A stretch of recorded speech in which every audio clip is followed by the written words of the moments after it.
दोस्तों ये Samsung company का स्प्रिंग मोटर है, वाटरप्रूफ। आप देख सकते हैं इसका कॉइल जो है चारों तरफ से व्हाइट कलर की शीट से ढका हुआ है। यहाँ तक का इसका कोर भी जो है वो ढका हुआ है। जो ऊपर का पैनल होता है जिसे ब्रेक लगता है, उसका जो खांचा है वो कभी भी मतलब सही नहीं आता है दूसरे मोटर का। इसलिए मैंने यहाँ पर होल बना करके इसको अपने हिसाब से टाइट किया था, जिससे कि वो सीधा बैठ सके। तो ये होल करते समय ये ध्यान दीजिएगा कि नीचे वाइंडिंग है, ज़्यादा बड़ा स्क्रू लगाएंगे तो जो वाइंडिंग है उसका होल हो जाएगा, तो आपका पूरा पैसा नुकसान हो जाएगा। इस चीज़ का ध्यान रखिएगा।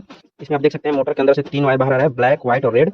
इसमें देख सकते हैं कि व्हाइट जो है वो कॉमन है, ब्लू है जो ये कैपेसिटर का है, और रेड भी कैपेसिटर का है। ब्लू और व्हाइट पे ये सीधा चलेगा, जिससे कि ब्रेक हमारा सही तरीके से लगेगा। सीधा यानी कि एंटी क्लॉकवाइज चलेगा। ये हमारा मोटर इस डायरेक्शन में चलता है, तो जो हमारा ब्रेक होता है वो इस तरह से पकड़ता है। दोस्तों जो ये हमारा पहले से स्क्रू का निशान दिया हुआ है, यहाँ पर ये हमारा सेट सही से नहीं बैठ रहा था, तो मैंने इसको अपने हिसाब से होल बना के इसको सही किया है। और हमारा जो ये ब्रेक है वो इस तरह से लगता है, इस डायरेक्शन में हमारा मोटर घूमेगा ऐसे। तो ये जो हमारा ब्रेक है, गेट खोलते ही ऐसे ब्रेक लग जाता है।